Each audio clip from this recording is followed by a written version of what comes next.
Hi everyone, and welcome to a presentation I'm going to do, Korea, the Land of the Morning Calm. Korea is one of my favorite areas in the countries in the world, and I love the tea so much. And I've had a lot of trips to Korea and experienced some amazing teas, met with the farmers, had a look at the growing areas. So I want to share some of the things that I learned about Korea with you today. And thank you to Nomad Tea Festival for having me. But first off, I'm just going to tell you a little bit about Korea. It's a region in East Asia. Its largest city is actually Seoul, and officially known as the Republic of Korea. The population is around 51 million, so it's actually much bigger than Australia. And there's a little map to show you where it's located if you're not sure. And there's a little tiny island off the bottom of South Korea called Jeju, which has some beautiful things as well. It's got a really long and interesting history. It was introduced, the teas were first introduced in the Tang Dynasty by the Buddhist monks, and originally imported from China as a medicinal herbs, and then went on to be used for ceremonial occasions. In 826, a royal envoy was sent to China. They returned with the seeds, and then the first seeds were planted at Mount Juri in Hadong. This first planting began Korea's cultivation production of tea, and it was really very, very popular with monks. They used it for meditation and for medicine as well. So after the death of the king in the Joseon dynasty, all the Buddhist ceremonies were replaced by Confucian ceremonies, and they normally involved tea, and Buddhism were replaced with wine as the formal drink. So tea sort of dropped off a lot.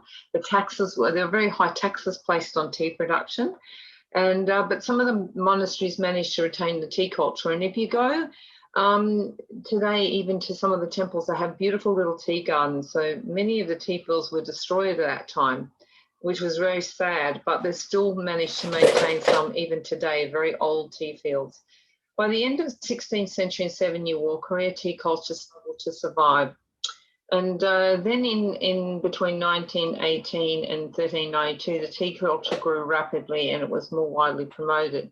So that increased the demand for tea ceremony utensils, pots, cups, and then of course they had the beautiful Celadon pottery, which is very famous today in Korea. The ceramics are amazing in Korea and a very important part of Korean tea culture. They're very unique to any country in the world that I've seen, and I'm very lucky to have some beautiful pieces myself. This is an example. I mean, one of the things that I've done is each year well, obviously not at the moment because we can't travel, but each year I take a small tour to Korea, and we experience the ceramics, the tea, we meet the farmers. And so hopefully next year I'll be able to do that again. This is one of the tea houses we visited, and you can see the beautiful outlook and the white ceramic, this particular ceramics factory make. It's all handmade pottery, beautiful potter. This is him here. And it's, you know, a really beautiful white, unique pottery, and he's very famous. So this is a great experience. This is his kiln where he makes the pottery, which is really beautiful and very unique. And here's some of the unique teaware that you see in Korea. So very, very small pots, some with side handles, some not, very unique colored clays. And this is a classic setup for a tea ceremony.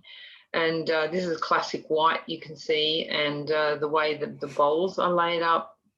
The teapot has a side handle. Then you have the, here you've got the cooling bowl for the water. And that's just a classic we see very often in the tea ceremonies in Korea. So I'm going to talk to you a little bit about the Korean tea growing regions. So some of the regions, the main ones are Mount Juri, Hadong, Bosong, which is a beautiful area down by the sea, Jeju Island, which I talked about before, little tiny island surrounded by ocean. Most of the tea produced in Korea is in the southern regions because the northern regions are too cold. So here's a map. Here we'll see where we look at the different areas of the tea growing areas. And then one of the things that's interesting is Korea produces mainly green tea. And the total tea farming area is around 8,100 acres. But one of the other important things to note is around 76% of tea is actually consumed by Koreans. So they actually don't produce very much black tea at all, although that is growing, and the black teas are amazing from Korea. So most of the tea produced in the country is drunk by the Koreans. So this is why you don't see a lot of tea outside of Korea. Boseong County is the largest tea producing area, roughly around 40%. And the most common varietal grown in Korea is Yabakita. So Yabakita is also grown in Japan, and it tolerates the cold well. And this is a picture of the Yabakita plant. And then we have Hadong, which is the wild tea area. And next year, there's actually a festival in Korea that's going to be celebrating the wild teas of Korea. And this area is very mountain, rocky, and this is where the original seeds were planted. It's the second largest tea producing area, and there's thousands of bushes there and many wild growing, and you will find the oldest tea bushes in Korea. So they also lie on a bed of granite, so it's a very rocky sort of area as well. This beautiful temple, we actually they stay the night when we go on a tour, and we stay the night in this at the temple just below this in the monastery. It's really beautiful. So we spend a night there, and inside this temple, it's really, really lovely. So it's a really nice thing to see. Another pictures of Hadong. You can see completely different in Mount Jiri. So it's very natural and green. And then we have Jeju Island. So Jeju Island's a really windswept, surrounded by ocean, a very beautiful area. And I visited there quite a few times. It has a famous women divers who still go out and dive for the seafood. Free breathing, without any sort of equipment. So it's quite an amazing and very famous in the world. So Jeju Island grows some beautiful green teas, and mostly everything is organic. It's a World Heritage Site, has lots of fresh air, clean water, natural beauty. And it's located off the south coast. It's a volcanic island, so it's got a lot of rich volcanic soils. It's the fastest growing area. There's big commercial operations there, which is areas where they're located. They were actually producing a lot of the green tea bases for cosmetics. There's big cosmetic production there as well, so it's quite interesting, and they produce a lot of the green tea powder matcha there. This is some more pictures. Then we've got Boseong. This beautiful plantation, it looks like velvet, and when you actually go there, it really is like this. This area was actually called one of the most, I think, one of the top 100 most beautiful areas in the world, and it really is just so. The hills are all covered with green. And it's been tea producing region since first Japanese occupation. You often find mist and sea fog around there. So actually the bushes actually pick up a lot of that beautiful umami notes that come from the ocean air. Many of the teas here are hand plucked and then hand roasted as well. So you have absolutely delicious teas from these growing areas. Another picture of Boseong. And then you have Jeonnam, which is located in the northernmost boundary. It has a cooler climate and suited to powdered green tea production. So they actually do, a lot of people are not aware, but they actually do produce a really beautiful matcha in Korea. It's known as gorucha, and many of the bushes are shaded for 2 months. So they've really got that vibrant green tea powder. So the tea types of Korea, a lot of people are not aware of the tea types that they have in Korea. So I thought I'd touch on those for you. They produce, obviously, the biggest percentage is greens, black, yellow, but not typical yellow tea as we know from the Chinese. They have fermented tea called dokcha, and then an oolong, which is not so common. Their styles are Jeoncha style, which is sencha, gorucha, matcha, hanmicha, which is genmaicha. So very similar names to the Japanese teas. And then obviously hard teas and a lot of the handmade teas. So many of the small farmers produce small batches of teas, so you really get to experience a lot of different flavours. Woodjeon is the first pick in April around April after the first rain, and this is a beautiful tea. It means Wujon, Wu means rain and Jon means before. The name is derived from the first time it's picked and before the first rainfall spring. Very special grade of tea and has fresh nutty taste, bright green in colour. Then we've got Sajak. And Sajak is really nice. They mean small and thin. The pick of Sajak is delicate, 2 leaves and a bud. And that has a vegetal type of flavour as well. So that's all of the green teas of Korea have some vegetal notes, and they have umami, particularly the ones grown by drinking tea. All of the teas, even the last flushes, are still really nice quality. And then you've got Junjak, it's a second flush. You've got that seaweedy ocean air notes and very dark golden green in the ocean. Then you have Dayjak, and again, that's a vibrant green, but the leaves are bigger. It's picked during the entire summer. The leaves are full grown, usually machine picked, and it's a beautiful colour. And there's the Gyeoncha. It's the sencha style, so it's steamed and rolled, very much like the Japanese, needle-shaped leaf, slightly sweet taste. And here's the 4 different types of tea. So we've got the Wujeon, the Sajak, the Junjak, the Dayjak. So that just shows you the different types of pick as well. The Hayanmicha is exactly like the Genmaicha of Japan, a typical blend of popped rice and green tea. And this is Dokcha. This is a very interesting, and we actually make that ourselves on our trip. And it's a really interesting style of tea. So basically the tea is picked first and then sorted, they're steamed, and then we pick out the twigs. And you actually, on the trip, you make tea yourself. Then it's pounded to a paste using this big mallet. And and then it's formed into little tiny discs and dried. And so that actually it dries out and it's threaded onto a stick, or actually through string and dried for about 12 months. So it's a fermented style of tea. And this is citron tea. This tea is really unique, and this particular one is made by a very good farmer friend of mine, Mr. Charles Moon, and it's a really sweet little fruit, and the tea is encased in there. So he actually shared with how they make that, and there they are with the small fruits, and they're putting the tea in there, and this is a delicious tea.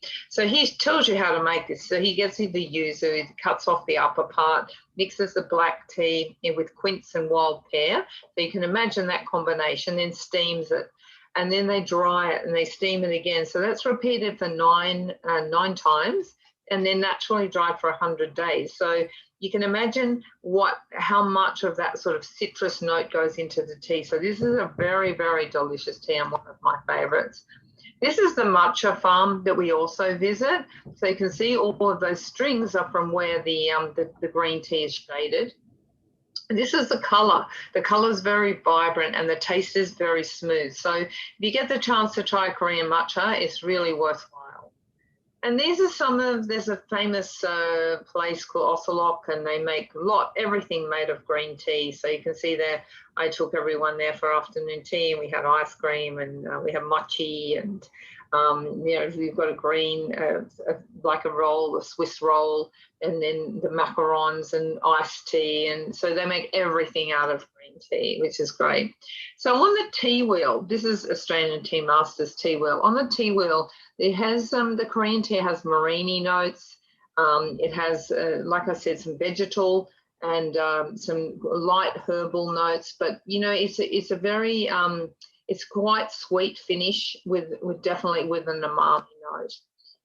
One of the things that we've talked about the teas, but one thing is very famous. It's quite an interesting thing. But when you go to Korea and you try to find a tea house, most of the tea houses don't actually have tea. They have a lot of beautiful tisanes, and some of the most famous ones are buckwheat, They have jujube, schisandra berry, lemon, and they have a date tea. And the date tea is quite like rich and brown. And then the schisandra berry, I always have when I go to Korea. I love it. It's sort of red and a bit sour. And the lemon one is very, very citrusy. So the designs are very popular, and particularly for wellness. When we judge Korean teas, I judge regularly in Korea. Obviously when I can travel, but this year hasn't been great for that. But when we judge Korean teas, we actually float the leaf at the end, and it's really interesting to see something that we don't do this in any other country. So I judge, in different countries around the world, but when we judge Korean teas, we actually, they put the water in there and the leaves float, so we can actually separate and we can see any defects. So that's been an interesting thing to learn about. The Korean tea ceremony, of course, it's amazing, and it's very simplistic. And this is an example, very simple setup. Again, you see that white plain ceramics. And it dates back to 661. It values tranquility and calmness. And they use a variety of different teas and tisanes, but mainly the green tea is used. And there are so many different ceremonies. I've been lucky to experience many of the different ceremonies they have in Korea. And, this is the same layout. So you can see the gentleness of the hands holding. This is the cooling bowl. So they put that water, the boiling water into there to cool, and then they add that to the green tea. So you're not burning the leaf with very hot water. This is one of the pictures of the girls performing in Korean, beautiful clothes. And this one here, this is a very exciting performance we regularly see at the festivals. And this is a lotus one. So this is an interesting one as well, because this one here, they actually bring that around. It's a beautiful lotus. Lotus tea is very popular in Korea. And then you drink that through the actual tuber, and then they cut that off for the next person, so it's quite clean, and it's a really unique experience. So the four really important values of Korean tea ceremony are purity, virtue, harmony, and respect. And, when you experience a Korean tea ceremony, no matter what type, there's just a certain, it's beautiful serenity associated with it. Then the tea and food, it really have some delicious little treats, and everything is so delicately cut. And they always have something small, because the tea is quite umami and vegetal, so it's good to have a little snack with that. That's one of the servings. And this is another example of the Korean tea food. You can see it's really beautifully decorated, and lots of delicious treats to have. This is another one. I mean, these are all handmade, and we judge this competition as well. And some of these things are just so lovely to have with the tea. Incense. I wanted to touch on that for you to explain that incense is a very important part of Korean tea culture, and it's very moving when you watch an incense ceremony, and very meditative as well. And you can see that quiet. She's sitting there quietly while making even the Korean tools. So the tools for incense are all pure silver. So that's really, really lovely thing to experience as well, which we do. The flower arranging. We also go and learn about flower arranging, and the flower arrangement is really important, because they go out in the morning and they will look around, and sometimes they don't need big bunches. They'll just pick a particular thing, and then it's the way they lay that out in the vase. The way they put it, everything is care. And everything is meditative, and it's really a beautiful experience just to watch that and why they place the flowers in a certain way. Korean breakfast is one exciting project I worked on with these 12 farmers, and I went to teach them blending, and they really wanted to flavour their teas. And I said, I said, bring your worst tea with you, and your worst tea, so things that they're lower graded. We're going to flavour teas. They want to have chocolate teas. They want to copy the Western market. And when I tried those teas, their worst teas, I said, no, these worst teas are better than some people's best teas. How about we make a Korean breakfast? So we took some of each of the farmers' teas, and we actually created Korean breakfast. So it was very exciting. So the 12 gold rings there are the 12 farmers. So it is really nice. So if you get a chance to try black tea from Korea, it's very malty, honey, soft notes. It's really delicious. It's not a tea I would put milk with. You could if you wanted to, but it doesn't need milk because it's really, really lovely tea. That's the color of the liquor. And then we got fermentation. Fermentation is a very important part of Korean culture because there was no refrigeration. They were very poor when there was so many wars. They've been invaded. They were invaded quite a few times, so they learned to ferment their teas as well. Not the teas, but all their ingredients. It's quite amazing to go at a fermentation farm and to see this. And of course, these are some of the dried foods. So they dried food and they fermented foods. And these are some of the dried foods they have. And of course, kimchi is so famous in Korea. Everybody says my mom or my grandma makes the best kimchi. These are some of the amazing kimchis that they have in Korea as well. And, you know, it was a funny thing to learn when I first went there to think, do I like kimchi? It's a bit unique, but now I love kimchi. And every time I go there, I have it. And of course, have it now in Australia as well. And of course, lotus roots, really popular in Korea.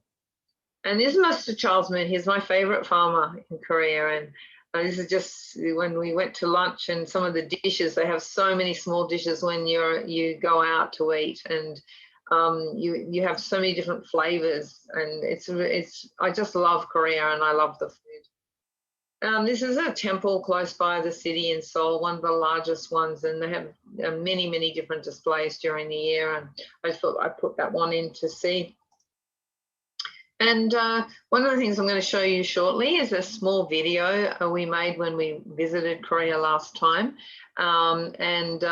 Just, you know, the pluckers going out, and, you know, I really love Korea. I love the teas, I love the food, I love the people. So I hope this sort of presentation is giving you some insight into what I've seen when I've been there.